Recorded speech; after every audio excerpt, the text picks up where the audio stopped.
nagpapaumanin ako at wala na kasing time, May 1, alam naman natin holiday na.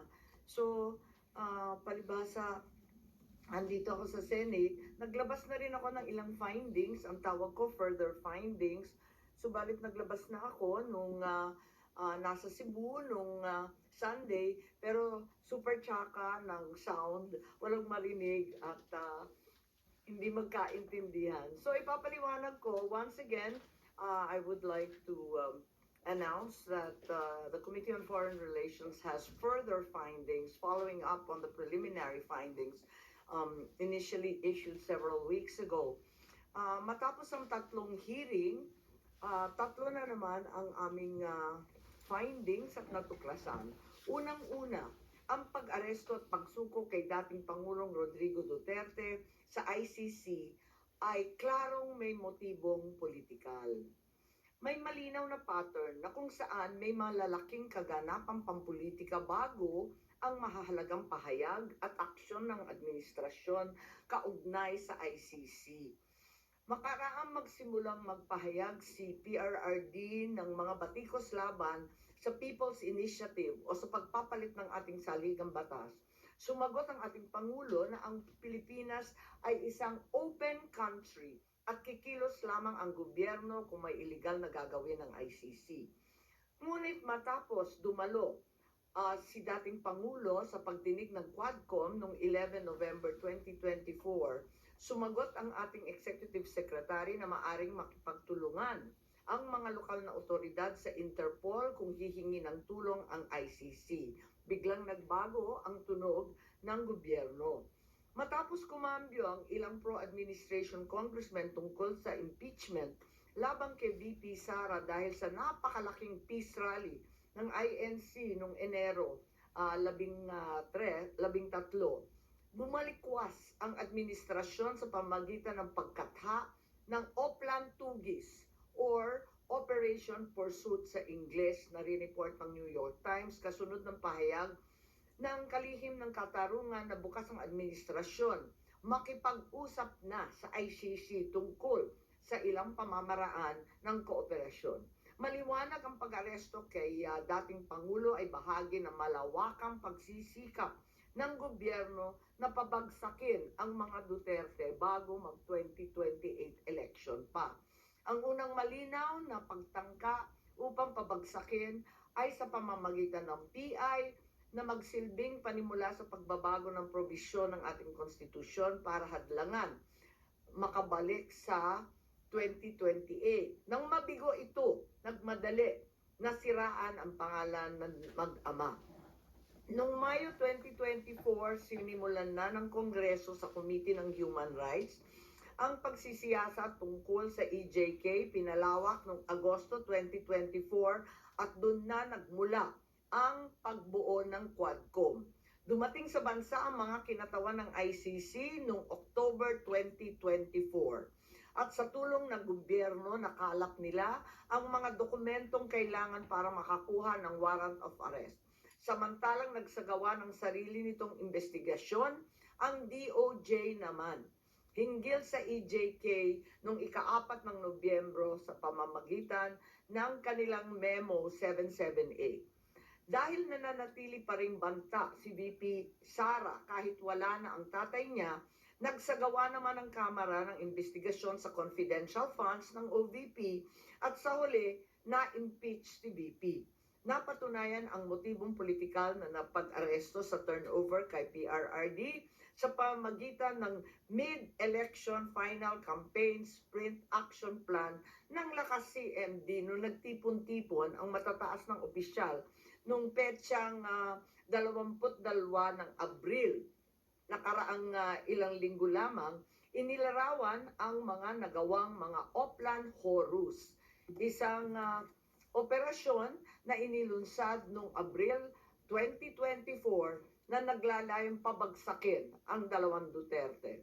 Sa bahagi ng action plan, How to Attack, tinukoy ng ilang ahensya ng gobyerno, kabilang ang PNP, Kamara ng Kinatawan, sa nakipagtulungan ng dating Senador Antonio Trillanes upang tulungan ng ICC prosecutor makakuha ng warrant sa pag-aresto ng dating Pangulo. Binanggit din na nakuha ang kinakailangan boto para sa impeachment ni VP sa pamamagitan ng paggamit ng tinatawag na soft projects katulad ng AIX, AKAP at TUPAD.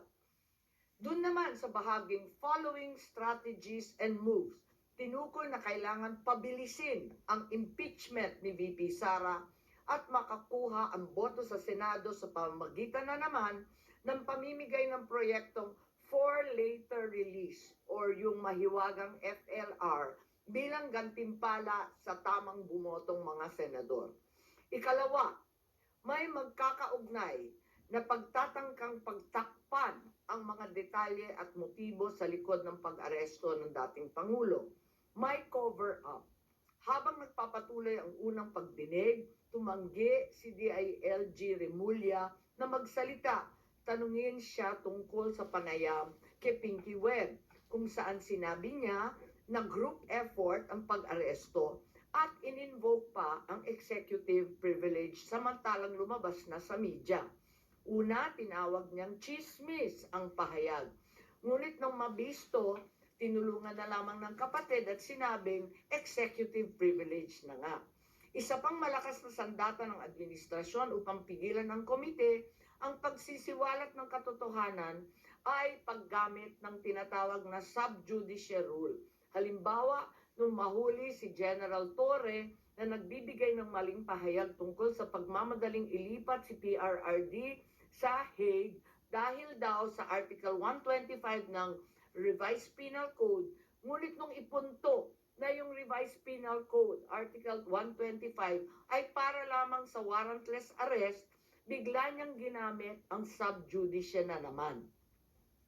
Isa pang indikasyon sa pagtatakip ng administrasyon ay ang blanket invocation ng executive privilege ni Executive Secretary Bersamin upang pagbawalan lahat ng opisyal ng ehekutibo dumalo sa ikalawang hearing noong 3 ng Abril. Mas lumala pa ito nang sa hindi pangkaraniwang hakbang, tumanggi ang ating Senate President, pumirma ng mga sabpina nung araw na yon. Bagaman dumalo mga opisyal sa ikatlong pagdinig noong 10 ng Abril, ginamit pa rin ang executive privilege sa mga susunod na isapin. Kung sino-sino nag-utos ng pag-aresto, kung sino ang nag-utos ng paglipat niya sa Hague, at kung paano nakuha ang eroplano na ginamit sa paglipat. Hindi nagtapos ang cover-up sa pagdinig dahil alam din natin na matapos yon pinalaya si Ambassador Lacanlilao at hindi na naman pinirmahan yung mga sabpina. Matapos ang pag-aresto kay PRRD, lumakas ang pro-Duterte sentiment at bumagsak ang trust rating ng administrasyon. Ayon sa isang mapagkakatiwalaang source, naglunsad na ngayon ang administrasyon ng isang communication plan upang ilihis ang atensyon ng publiko patungo sa mga issue ng West Philippine Sea at di umanong disinformation ng mga tinatawag na China trolls ng kanilang embassy. Kaya asahan natin na ito ang magiging balita sa mga susunod na araw.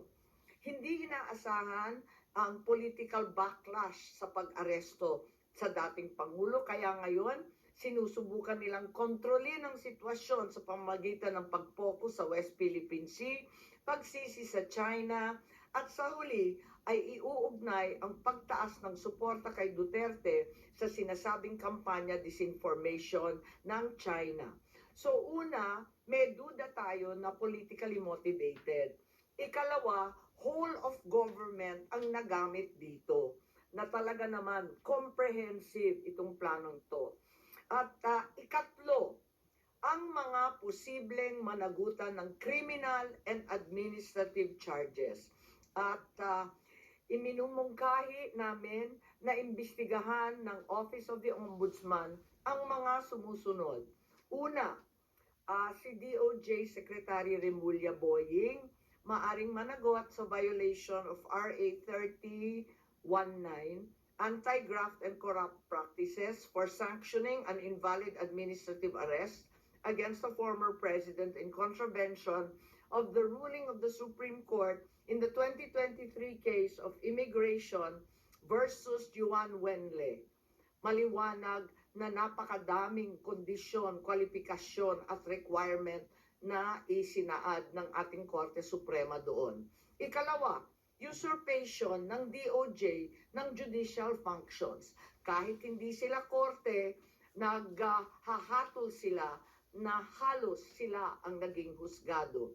Ikatlo, grave misconduct and conduct prejudicial to the best interest of public service. Ikalawa, baka managot din si General Romel Francisco D. Marbil, ang Chief PNP, sa arbitrary detention, Article 124 ng Revised Penal Code. Violation of RA 3019, anti-graft and corrupt practices for inducing or persuading General Torre to perform an act in violation of laws, rules, and regulations or an offense in connection with the official duties of the latter. Grave misconduct and conduct prejudicial to the best interest of public service. Andito rin sa mga nakalista at ayon din sa payo ni dating Supreme Court Justice na nagpayo sa atin na malahil si SILG Secretary John Vic Remulla ay maakusahan din ng arbitrary detention katulad nung iba. Violation of 31.9 for inducing General Torre and Marbil to perform an act in violation of the Constitution and our laws. Ikatlo, grave misconduct and conduct prejudicial to the best interest of public service. Ang ikaapat na maaring patawan din ng kaso ay si General Nicolas Torre III. Maaring managot sa arbitrary detention. 2 counts of arbitrary detention, not only against the former president, but also against former Executive Secretary Medialdea. Ikalawa, violation of RA 7439 for not allowing the former president to be visited by VP Sara, both his daughter and his named counsel, and for forcing the former president's lawyers to leave him. Also, the violation of 3019 for allowing himself to be induced or persuaded by General Marbil or SILG Remulla to perform an act in violation of law, rules, and regulations in connection with his official functions. Grave misconduct and conduct prejudicial to the best interest of public service ay maaari ring ipataw laban kay General Torre. Ikalima, Ambassador Marcos V. Lacanilao. Maaring managot sa usurpation of official functions, Article 177 of the Revised Penal Code, pagsisinungaling sa ibang kaso at perjury sa ilalim ng Article 183 of the Revised Penal Code, false testimony in other cases, and perjury in solemn affirmation under Article 183 of the Revised Penal Code, at conduct prejudicial to the best interest of the service. So ito ang further findings namin. Hindi ko masara yung investigasyon kasi marami pa rin mga issue katulad ng sinong tumulong sa ICC, yung tungkol sa eroplano na nanatiling bukas at masalimuot. So, nais kong ipakita ang isang video na nagawa na ganito rin ang pahayag. Simulan po natin ang video na maaring mapanood ng ating mga kaibigan. Enero 28, 2024, sa first Maisog Rally sa Davao, nagliyab ang balita at social media. Matapang, walang preno. Mr. President, baka susunod ka sa dinaanan ng tatay mo. Diyan ako takot. Ayaw ko mangyari sa iyo yan. Nagbato ng maaanghang na salita si dating Pangulong Rodrigo Duterte laban kay Pangulong Marcos tungkol sa di umano'y paggamit ng droga at ang kontrobersyal na People's Initiative.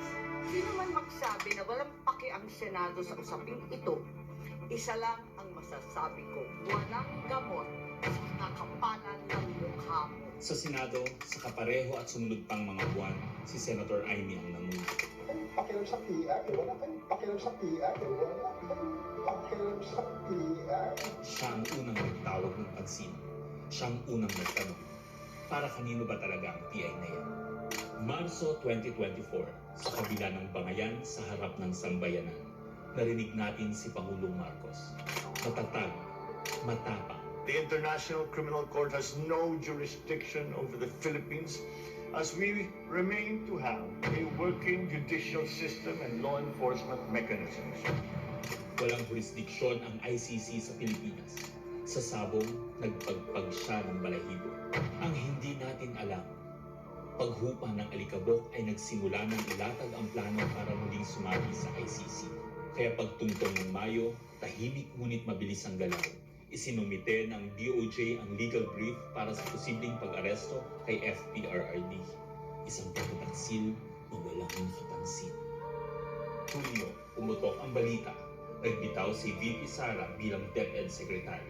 Tendered my resignation as Secretary of Education effective July 19, 2024. Isang babae ng tapang ngunit walang nagawa dahil sa likod ng tama. Agosto, sinagawa ang unang Quadcom hearing laban kay FPRRD habang inuusig ng COA ang confidential funds ni VP. Ang hindi natin alam, sa gitna ng lahat ng ito, itinalaga na ni PBBM si Marcos Lacanilao bilang special envoy ng transnational crimes na siyang magsusuko kay FPRRD. At maluwag na rin pinapasok ng bansa ang mga tiga-ICC noong Oktubre. Walang bahid ng pagtutol, walang balak na ipagtanggol ang kapwa Pilipino. Nobyembre, nag-iba na ang ihip ng hangin. Matatag, matapang, walang bahid ng pag-aalinlangan. Narinig muli natin si Pangulong Marcos, ngunit iba na ang sinabi. If yun ang gugustuhin ni PRRD, hindi naman kami haharang doon sa mga ICC. Para tabunan ang galawan, pinaingay ang impeachment complaints laban kay VP Sara. The Office of the Secretary General will transmit the two impeachment complaints filed against Vice President Sara Duterte. Kahit pa nagkaroon ng INC rally noong Disyembre, naidiin pa rin ang impeachment sa Kongreso. Planado na rin ang pagpirma ng questionableng 2025 budget kahit bat-bat ng anomalya. Enero 25, 2025, sinimulan na ang Oplan Tugis o Operation Pursuit, ang lihim na operasyon para bumihin si Duterte. Pagsampa ng Pebrero, nag-apply ng arrest warrant ang ICC prosecutor. Isang tahimik na pag-uusig habang tayo'y pinaiikot ng mga rally at press release. Marso, muling nilinlang ang bayan. Humingi daw ng 60-day extension ang DOJ para sa EJK report noong Marso 6.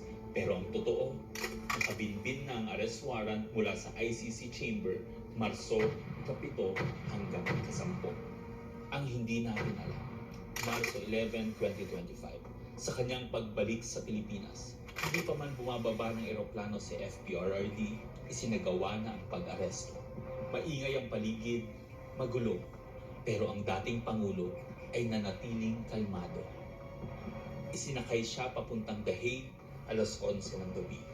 Kasama sa eroplano si Marcos Lacanilao, ang nagkanulo, ang nagsuko. Pero kanino ang sisi? Sa mga utusan o sa nag-utos? Managot ang dapat managot, nakalatag na.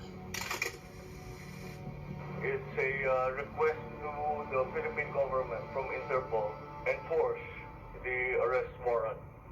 And we have commitments to them. Ayaw nila ipagpatuloy ang pag-iimbestiga. Maliwanag na ang buong administrasyon na ito mula sa pinakataas hanggang sa galamay. Nagplano. Ikaw ho ba nagplano ng lahat ng ito? Hindi naman. It was a group effort. Secretary Chidoro was there, Secretary Amio was there too, and the President and I. Nagsakatuparan.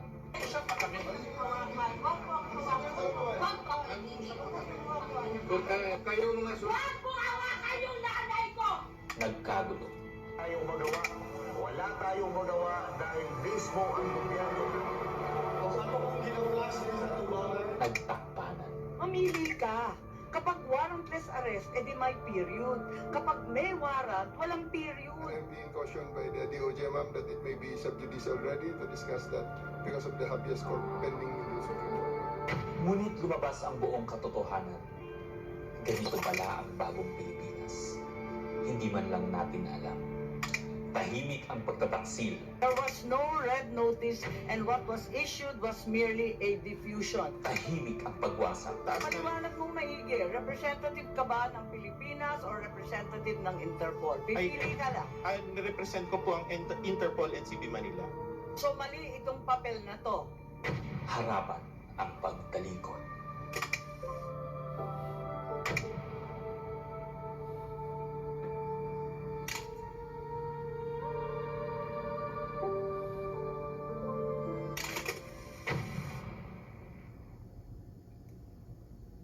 Okay, so that's where we are so far.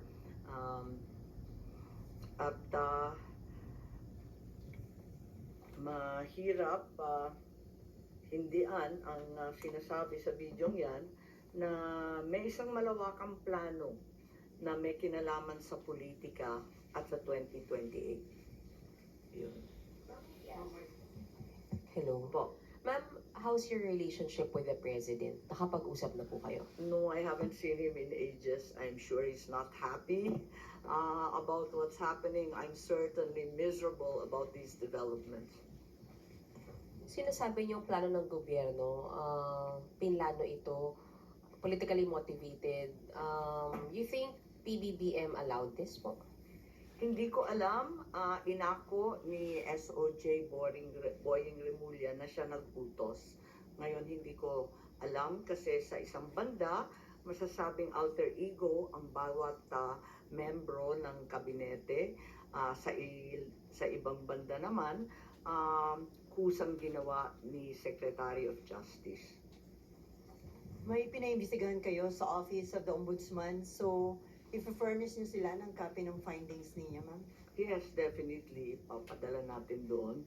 Dahil, as we know, this is only in aid of legislation at may mga legislation na rin kaming naiisip hinggil sa mga usaping ito. Kailangan i-forward na namin sa iba't ibang korte. Itong findings ninyo, official na to, so no more hearings? Hindi ko pa alam. Ang tawag ko nga further findings because I'm not certain that we can close this. There are also allegations that, first of all, several weeks ago, a draft was mooted involving a warrant of arrest of 5 police officers, including Senator Ronald Bato de la Rosa.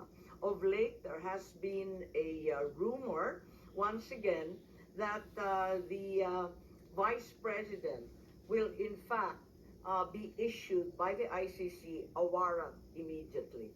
So alam natin na si VP Sara ay nandun sa listahan. Pero alam ko na nasa ibaba siya, no? Doon sa mga pinangalanan. Ngunit, ilang araw nakalipas, may mga report na siya na ang uunahin. Where did you get this information, ma'am? Nasusunod si VP Sara na arestuhin? Uso naman ang chismis ngayon. Chismis rin po. Not yet. A few incredible sources, but nevertheless, we have to pay heed. And let me make it clear, I will oppose that warrant with everything I have.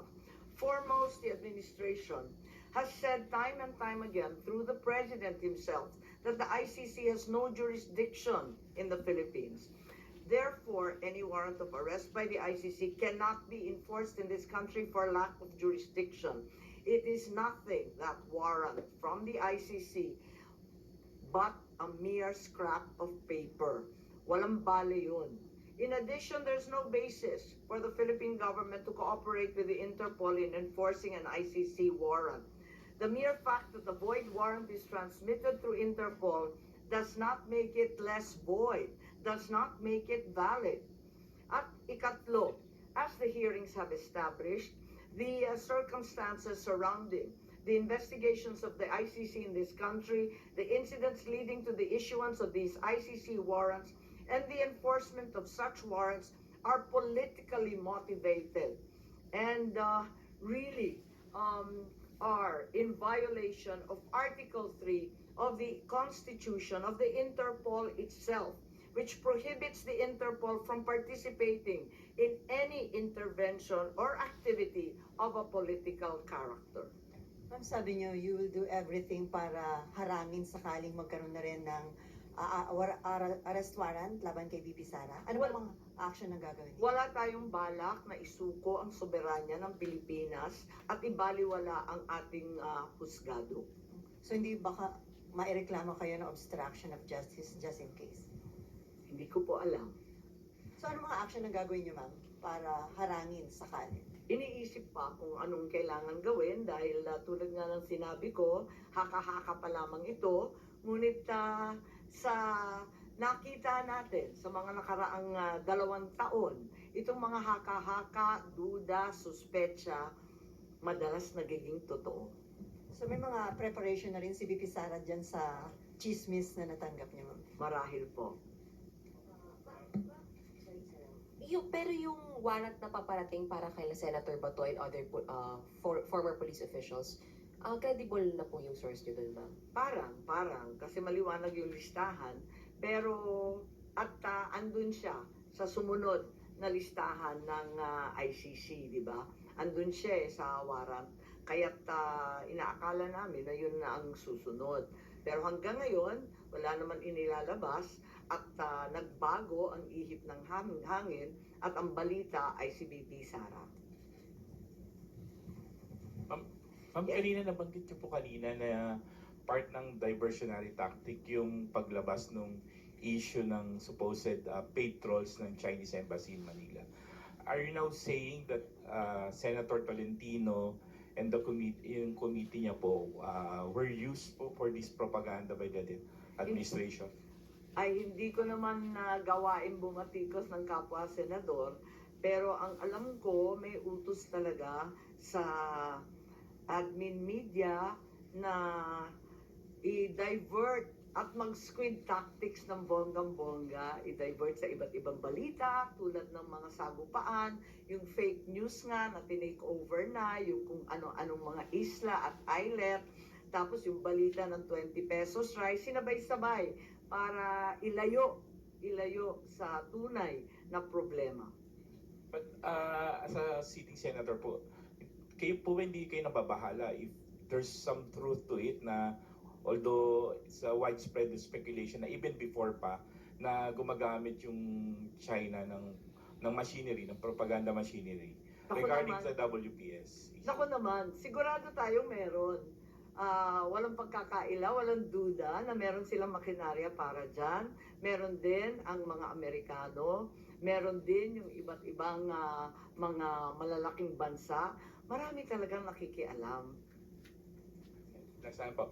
Ma'am, how do you feel about people saying na hindi maganda na kayo po kinampihan nyo yung mga Dutertes, yung kalaban ng kapatid nyo, more than dun sa kadugo nyo po sa si President Marcos? How do you feel about that? Masamang-masama ang loob ko, ngunit ang akin lamang, kailanman hindi kami nag-away ng aking kapatid. Yung mga amuyong sa palasyo, yung mga nariyan, yung mga lulong, ayun, sila po ang ating kaaway. At hindi ko naman kinakampihan ang isang panig laban sa isa. Ang pinapanigan ko lamang ay ang soberanya ng Pilipinas na isinusuko natin. Nakakahiya naman itong ginagawa natin na. Ma'am, sino daw yung lulong? Abangan po ninyo. Abangan po ninyo. Pero ma'am, hindi ba in a way parang baka ma-destabilize yung leadership mismo ng kapatid nyo dito sa mga nagiging findings at mga statements nyo against people around him? Hindi ko tinalabanan ng sinuman, binabasa ko lang ang lumabas sa katibayan mula sa hearing. Wala akong magagawa kung litaw ng litaw ang katotohanan. So, okay lang kung medyo makadestabilize ito sa leadership ni... Wala tayong pagnanais mag-destabilize sa Pilipinas. Marami na tayong problema. Ngunit ang katotohanan ay kinakailangan mangibabaw sa lahat. Alas na lang po. Ma'am, may balita na parang may intention na ang manalo ay mga pro-China, and then kapag nanalo, ipapa-repeal yung batas about yung maritime zone law. Wala akong alam kung tungkol dyan. Ako ay tanging pro-Pilipino. Ipaglalaban ko ang ating bansa tulad ng ginawa ng tatay ko sa sino man at anumang dambuhalang kapangyarihan. Sen, good morning.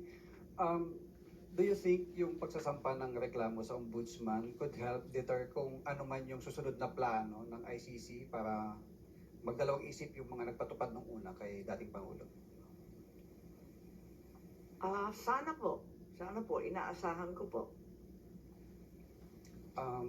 Kailan po kaya yung Tignan pagsasampa ng reklamo? Tignan natin kung anong magagawa. Ito lang yung mula sa amin, sa findings, ito ang lumilitaw. At saka si Justice Ascona, sabi niya, may labag talaga sa ating saligang batas, sa ating mga batas na pinaiiral, at kinakailangan managot yung naglabag.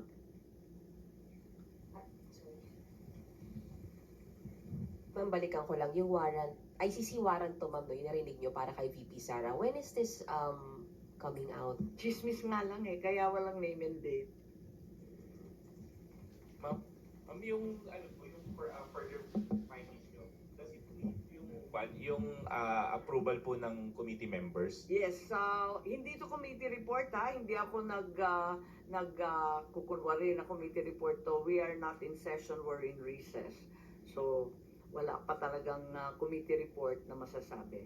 Kaya lang, sa daming nagtatanong, sa marami na nagsubaybay sa oras-oras na hearing, pakiramdam ko, obligado ako magsaad ng findings along the way. Kasi nga hindi matapos-tapos at hinahadlangan ng todo-todo.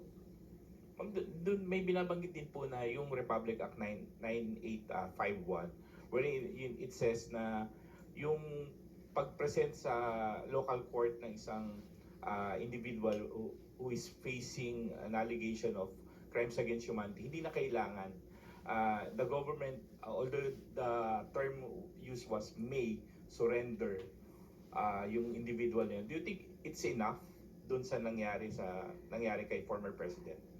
Sa bagay na yan, sa palagay ko, ang Senado kasama ng Kongreso maaring magbago ng batas at liwanagan yung Article 17 noong 9851 kasi hindi maliwanag doon, parang natanggal sa proseso ng pagpipinal. Nakita ko yun. Maliwanag yung surrender, maliwanag yung alin yung extradition. Maliwanag na yung surrender ay para sa dayuhan lamang. Pero dun sa final version mukhang na-edit, kaya maari natin tignan yan dahil ang purpose ng investigation sa Senado ay talagang in aid of legislation. Isa na yon na kinakailangan tignan. Isa pa yung extradition law na inakda ng tatay ko. Ang tagal-tagal na nun. Marahil kinakailangan tignan na rin natin yan dahil hindi na pakay sa mga problema ngayon yung ibang provision doon.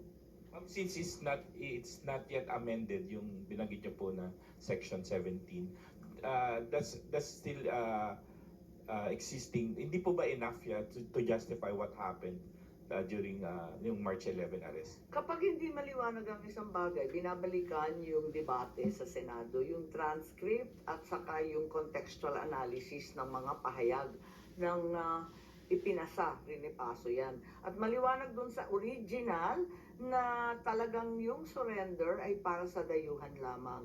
Kung bakit na iwaglit at naiwan yun at may nilagay na mga pag-aamyenda sina Senator Subiri, sina Senator Gordon noong panahon na yon, hindi ko alam kung nakalimutan lamang o sa pagmamadali hindi na isaayos ng maigi. Pero yan naman ang trabaho talaga ng mambabatas. Tignan at isaayos, iklaro ang mga hindi masyadong maliwanag. Ma'am, pareact lang dito. Yung kay Pangulong Marcos po tsaka VP Sara na trust and performance rating, kay Pangulo po 60% trust, 59% performance, pero it represents a decline po since nung fourth quarter ng bansa. Habang kay VP po, tumaas po siya ng 9 percentage point. Comment on this. pasensya pero hindi na ako nagbabasa ng survey. Kaya hindi ako up to date dyan. Ang nararamdaman ko, ang pagpuot, ang hinanakit, at ang galit ng mga Bisaya. Galing po ako sa Cebu, mamaya pupunta ako sa Davao. Alam na alam ko ang pakiramdam nila. Ngayon, kung ganito rin ito sa Luzon, ramdam ko sa Manila, hindi ugali ng Pilipino ang pang-aapi sa matanda na may sakit. Hindi natin gawain yan. So, yun yung dahilan bakit bumaba yung survey ni Pangulo? Hindi ko alam. Tulad ng sinabi ko, napakaraming survey ngayon na kung tutuusin, kinakailangan na siguro i-supervise, i-control ng COMELEC kasi grabe na ang mind-setting, brainwashing, and laying the predicate, ika nga.